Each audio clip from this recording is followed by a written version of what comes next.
Good morning, this is Dr. Martin, and I'm going to be talking about another of the biologically important molecules in cells.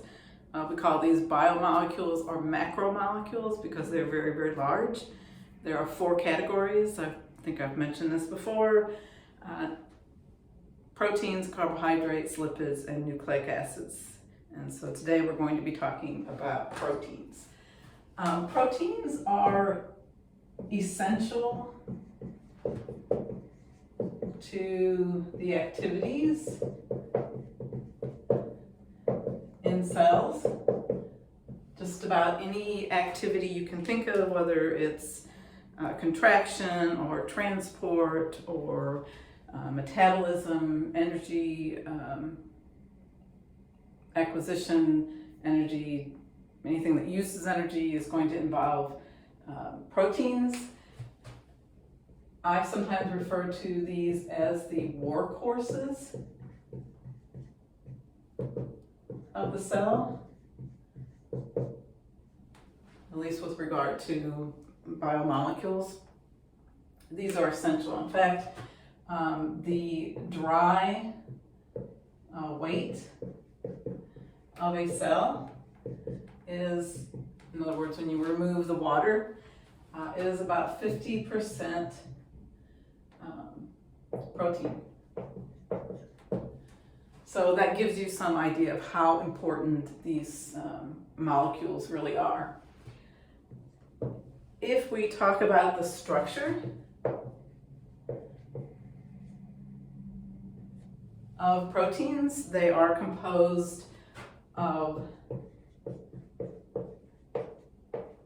smaller molecules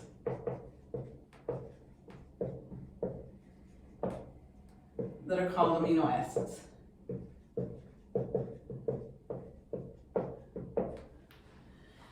When we're talking about the biological or biomolecules or the macromolecules, we sometimes use two terms. We use the term monomer and polymer. Most of these molecules, especially the carbohydrates, nucleic acids, and the proteins, are long molecules. We call them polymers. But when we look more closely at the polymer, they are made up of simple building blocks, smaller molecules. And those smaller units are called monomers. So these sometimes are called the subunits.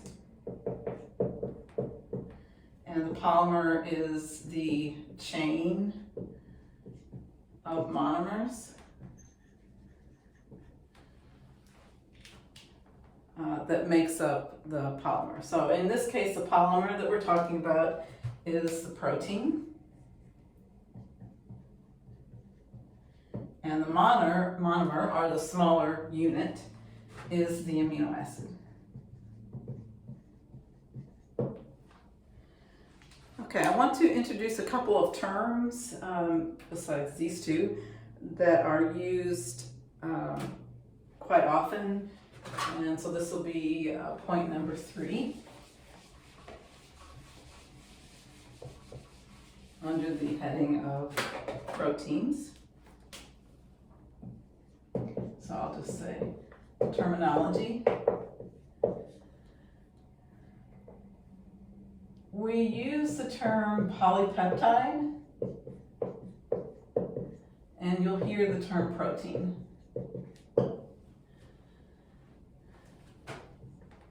The term polypeptide actually refers to a chain of amino acids that are linked by a covalent bond that's called a peptide bond. So if I have,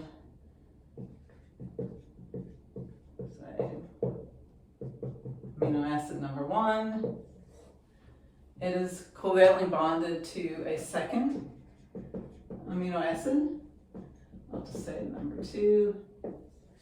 And that bond, that covalent bond, we'll see it in more detail in a little bit, is called a peptide bond. And so a polypeptide is composed of many amino acids linked together by peptide bonds. You'll hear the term protein, and some people will use those terms interchangeably, but a protein is actually can be made up of one or more polypeptide chains that have a specific three-dimensional arrangement.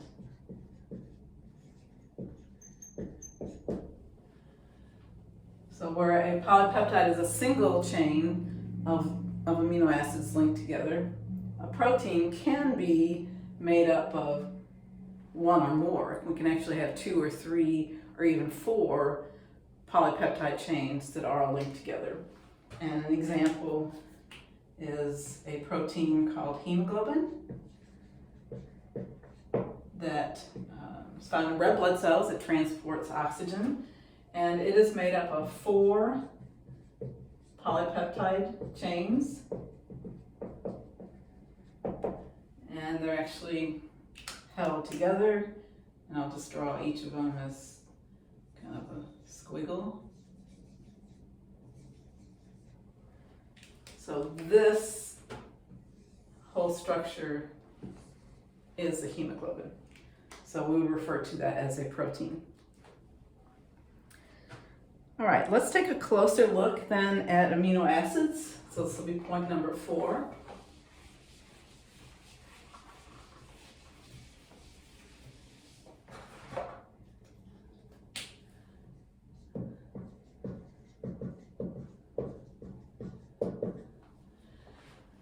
These are the building blocks of proteins, and they are named because they have both an amino, which is related to nitrogen,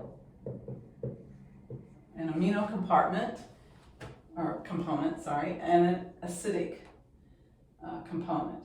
And so in this case, the acid part is what's called a carboxyl group.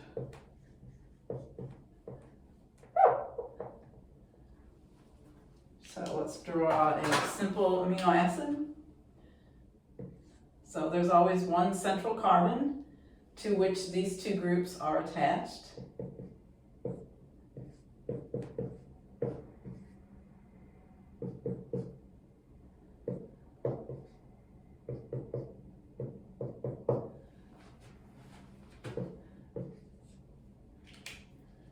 So this end of the amino acid is the amino end.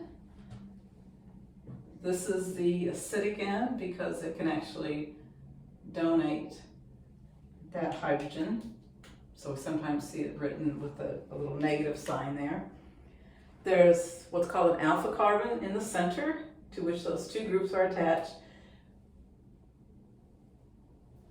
There is always a hydrogen. And also attached to that carbon is what we call an R group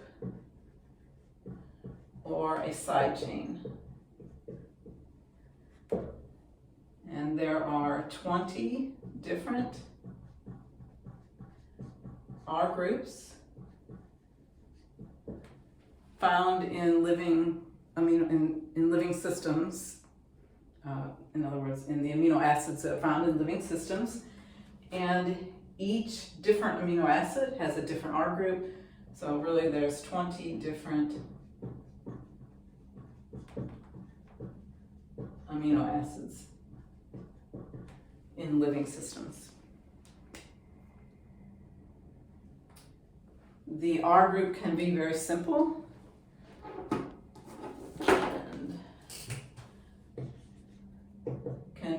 just a hydrogen, in which case that particular amino acid is called glycine.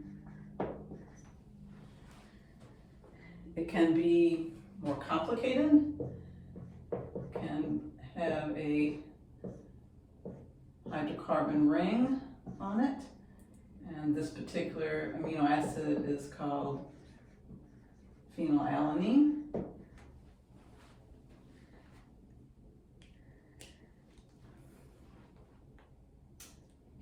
Okay, a couple of other comments about the R groups. And I'll add it right here, I guess. Sometimes the R group can be nonpolar or hydrophobic. Sometimes it can be polar or hydrophilic.